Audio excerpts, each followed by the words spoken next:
ಪುಷ್ಪಾ 2 ಸಿನಿಮಾಗೆ ದೇವಿಶ್ರೀ ಪ್ರಸಾದ್ ಅವರು ಸಂಗೀತ ನೀಡುತ್ತಿದ್ದಾರೆ. 2021ರಲ್ಲಿ ತೆರೆ ಕಂಡ ಪುಷ್ಪಾ ಸಿನಿಮಾದ ಎಲ್ಲ ಸಾಂಗ್ಸ್ ಸೂಪರ್ ಹಿಟ್ ಆಗಿದ್ದವು. ಆದ್ದರಿಂದ ಇದೀಗ ಪುಷ್ಪಾ 2 ಸಿನಿಮಾದ ಹಾಡುಗಳ ಮೇಲೆ ಸಿಕ್ಕಾಪಟ್ಟೆ ನಿರೀಕ್ಷೆ ಸೃಷ್ಟಿಯಾಗಿದೆ. ಅದರ ಪರಿಣಾಮವಾಗಿ ಇಷ್ಟು ದೊಡ್ಡ ಮೊತ್ತಕ್ಕೆ ಡೀಲ್ ಮಾಡಲಾಗಿದೆ.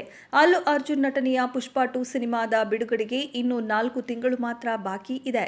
ಈ ಚಿತ್ರಕ್ಕಾಗಿ ಅವರ ಅಭಿಮಾನಿಗಳು ಕಾದಿದ್ದಾರೆ. ಈಗಾಗಲೇ ಪ್ರಚಾರ ಕಾರ್ಯ ಕೂಡ ಜೋರಾಗಿದೆ. ಪುಷ್ಪಾ 2 ಬಗ್ಗೆ ಕೇಳಿ ಬರುತ್ತಿರುವ ಪ್ರತಿ ಮಾಹಿತಿ ಕೂಡ ಅಭಿಮಾನಿಗಳಿಗೆ ಥ್ರಿಲ್ ನೀಡುತ್ತಿದೆ. ಈ ಮೂಲಕ ನಿರೀಕ್ಷೆ ಹೆಚ್ಚಾಗುತ್ತಿದೆ. ಈಗ ಚಿತ್ರದ ಆಡಿಯೋ ಹಕ್ಕುಗಳ ಭರ್ಜರಿ ಮೊತ್ತಕ್ಕೆ ಮಾರಾಟ ಆಗಿರುವ ಬಗ್ಗೆ ಸುದ್ದಿ ಪ್ರಕಟ ಆಗಿದೆ. ಬರೋಬ್ಬರಿ 60 ಕೋಟಿ ರೂಪಾಯಿಗೆ ಪುಷ್ಪಾ 2 ಸಿನಿಮಾದ ಆಡಿಯೋ ರೈಟ್ಸ್ ಸೇಲ್ ಆಗಿದೆ ಎನ್ನಲಾಗಿದೆ. ಟಿ ಸೀರೀಸ್ ಸಂಸ್ಥೆಯ ಭೂಷಣ್ ಕುಮಾರ್ ಅವರು ಈ ಡೀಲ್ ಕುದುರಿಸಿದ್ದಾರೆ. ಪ್ಯಾನ್ ಇಂಡಿಯಾ ಮಟ್ಟದಲ್ಲಿ ಪುಷ್ಪಾ 2 ಸಿನಿಮಾ ಮೂಡಿ ಬರ್ತಿದೆ. ಅಂದ್ರೆ ತೆಲುಗಿನ ಜೊತೆ ಕನ್ನಡ, ತಮಿಳು, ಹಿಂದಿ ಮುಂತಾದ ಭಾಷೆಗಳಲ್ಲೂ ಹಾಡುಗಳು ಸಿದ್ಧವಾಗ್ತಿದೆ.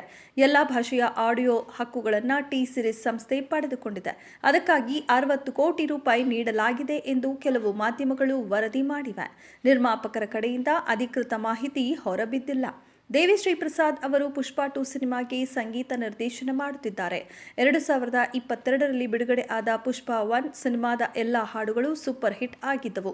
ಅದರಲ್ಲೂ ಶ್ರೀವಲ್ಲಿಯ ಊ ಅಂಟಾವ ಮಾವ ಹಾಡುಗಳು ಹೊಸ ಕ್ರೇಜ್ ಸೃಷ್ಟಿ ಮಾಡಿದ್ದವು. ಈಗ ಪುಷ್ಪಾ 2 ಚಿತ್ರದ ಹಾಡುಗಳ ಮೇಲೆ ವಿಪರೀತ ನಿರೀಕ್ಷೆ ಹೆಚ್ಚಾಗಿದೆ. ಹಾಗಾಗಿಯೇ ಇಷ್ಟು ದೊಡ್ಡ ಮೊತ್ತಕ್ಕೆ ಡೀಲ್ ಮಾಡಲಾಗಿದೆ. ಅಲ್ಲು ಅರ್ಜುನ್ ಅವರ ವೃತ್ತಿ ಜೀವನದಲ್ಲಿ 60 ಕೋಟಿ ರೂಪಾಯಿಗೆ ಆಡಿಯೋ ಸೇಲ್ ಆಗಿದ್ದು ಇದೇ ಮೊದಲು.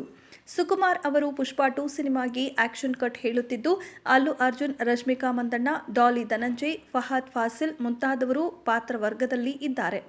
ಕೆಲವೇ ದಿನಗಳ ಹಿಂದೆ ಈ ಸಿನಿಮಾದ ಟೀಸರ್ ಬಿಡುಗಡೆಯಾಗಿ ಹೊಸ ಕ್ರೇಜ್ ಸೃಷ್ಟಿ ಮಾಡಿದೆ. ಟೀಸರ್ನಲ್ಲಿ ಕಾಣಿಸಿಕೊಂಡ ಜಾತ್ರೆ ದೃಶ್ಯಕ್ಕಾಗಿ ಬರೋಬ್ಬರಿ 50 ಕೋಟಿ ರೂಪಾಯಿ ಖರ್ಚಾಗಿದೆಯಂತೆ. ರಶ್ಮಿಕಾ ಮಂದಣ್ಣ ಅವರ ಫಸ್ಟ್ ಲುಕ್ ಪೋಸ್ಟರ್ ಕೂಡ ವೈರಲ್ ಆಗಿದೆ. ಆಗಸ್ಟ್ 15ರಂದು ಪುಷ್ಪಾ 2 ಸಿನಿಮಾ ಬಿಡುಗಡೆ ಆಗಲಿದೆ.